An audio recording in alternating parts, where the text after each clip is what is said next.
Okay everybody, here we go with the next round. Hopefully this will be a lucky round for the survivors. They need to take out one or two zombies at distance, as well as move away from the abomination so he can't attack, because at the moment he's the only one who can attack.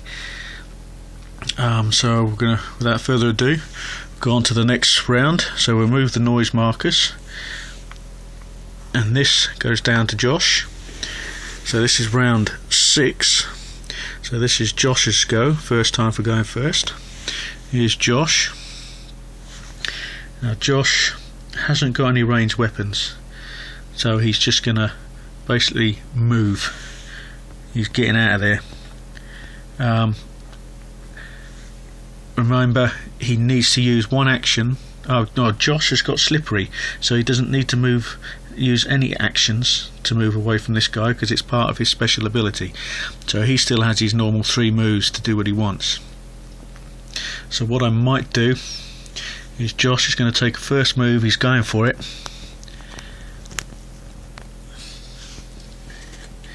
And he's going to take out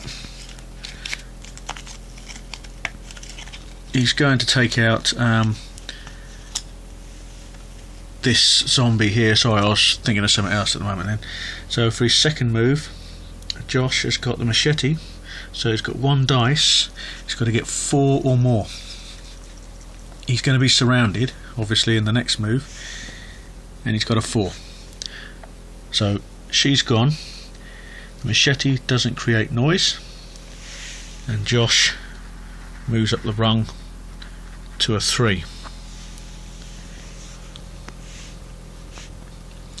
Now, next move, that's Josh finished. He's going to be surrounded by these guys, but remember, they won't attack him. The only way he would have been in trouble is if one of those had been a runner. So we now got Amy, who is the purple character. Amy has got a ranged weapon. Now, if she was to shoot from here, she would have to hit him first. No, she doesn't. Sorry, the rules state that if she shoots from here and she's shooting into the second zone, she can't actually do that anyway, because she hasn't got a ranged weapon that will go that far. She can only shoot in this zone and this zone. But if she had a ranged weapon that was 0 to 2 zones, she bypasses whatever's in this zone in front of her and whatever's in her zone, and she aims for all the ones in the second zone. But her ranged weapon is only allowing for the slot she's in or the second slot. So what she's going to do, her first action, she's obviously got to use an action to get away from him. So that's action number 2 now, is to move.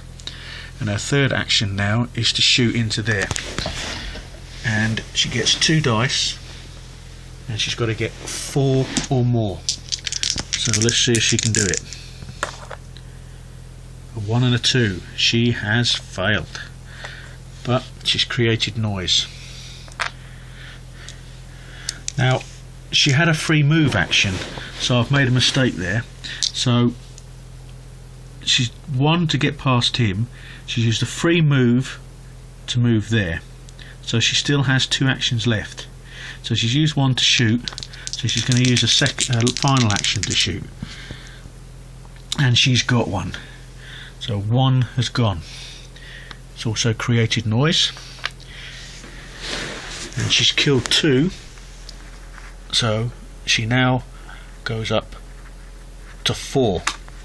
So she's doubled what she had. So that's not bad. That's 3 zombies gone off the board. That's okay, because say these 2 still can't be attacked, so they're safe for the moment. Now we have Doug. Here's Doug sitting in here all on his Todd. Now, if he wanted to move here, he'd have to move 1 second action to get away, and then 3rd action to go there. So that's no good for him. So what he's going to do, he's just going to move in here for 1 action. He's going to search, and he's got a machete. Now Doug has got a full pack, so you can opt to get rid of one. So he's going to throw the rice on the floor, that's gone, and he's putting machete in. So the rice is now gone from the game.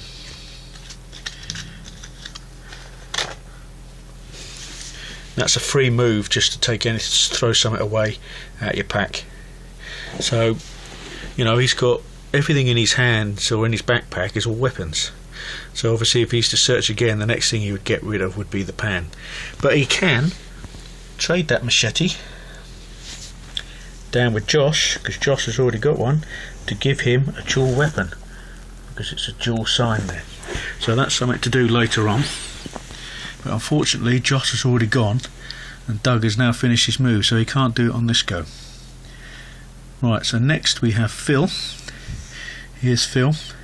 He's done absolutely nothing so far. He's killed nothing or anything like that, so he's a bit useless. But he's got his 2 pistols and he has a 0, so he can shoot anything in here. Obviously you can't shoot him or something 1 slot away. But in order to do that, he's got to move. So what he's going to do, he's going to move from here, so he needs to use 1 action to slip past. His second action is to move here, and now his third action is to shoot. And as you can see, it's dual action, so he gets to use 2 dice to get 4 or more.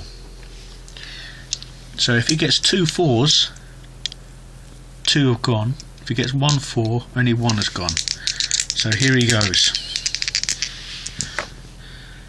A 5 and a 6, that is brilliant. So he creates 2 noise tokens, so there's a lot of noise here, so they're all going to go there, and 2 have gone. So he's gone from having no experience to 2. So that is good stuff from Phil. He's finally done something worthwhile. Because now it's looking a bit thinner now, so it's looking a bit better for the survivors in this round. See how the game can just change just like that. Now that's Phil gone, so we've got 2 left. So the next one is Ned. So this one here is a bit of a crazy git, Ned.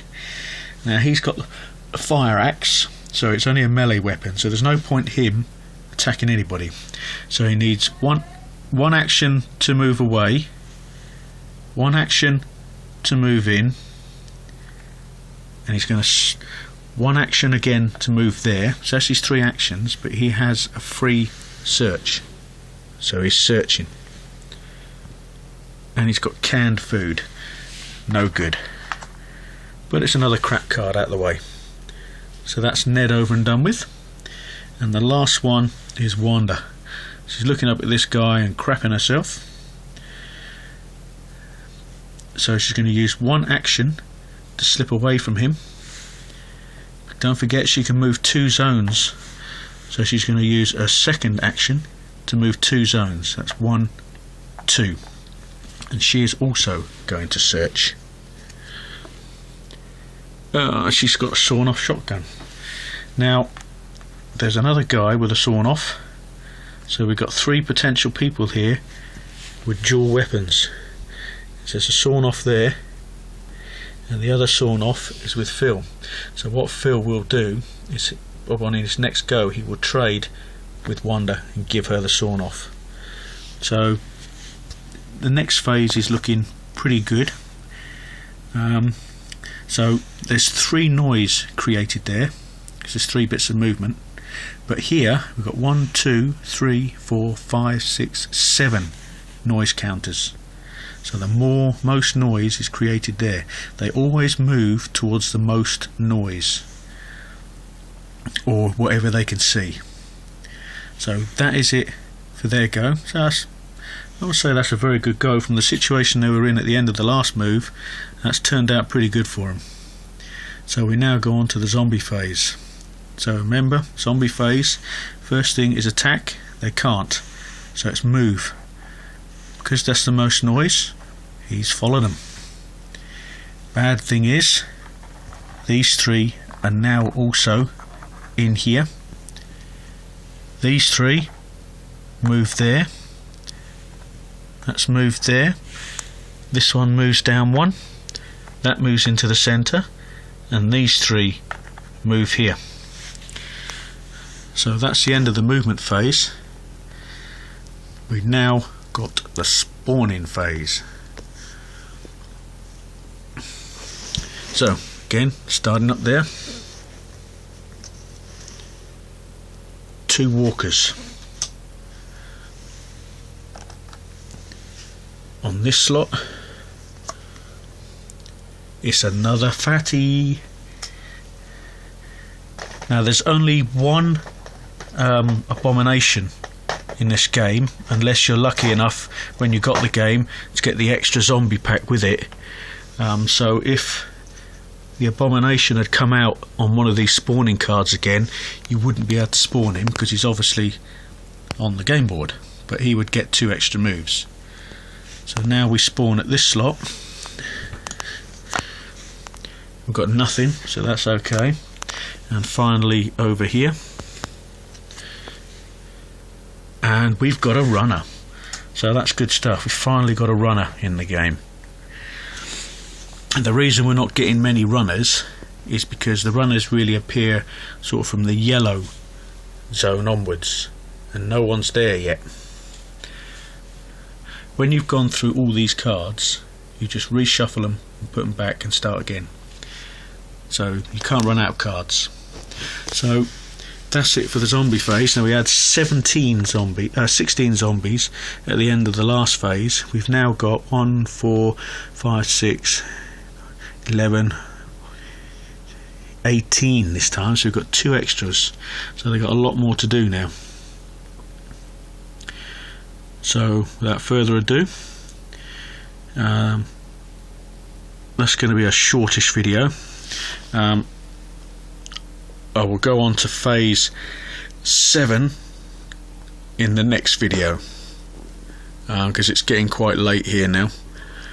So I might do another video, I might just wrap it up for the day and carry on tomorrow.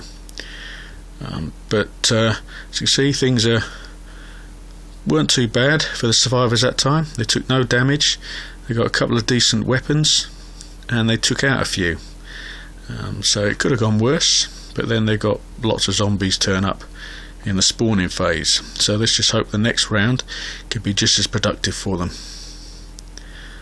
So until the next video, thanks for watching, and I'll see you again later.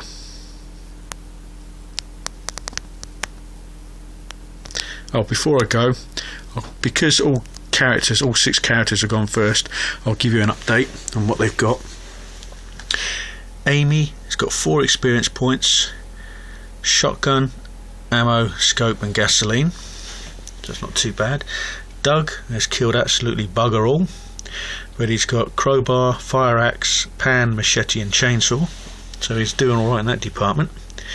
Phil, 2 experience points, he's got dual weapon pistols and a sawn off shotgun. Ned has got 5 experience points, so he's the highest. He's got canned food, pan, bag of rice, fire axe and water, so he's not doing too well in that department.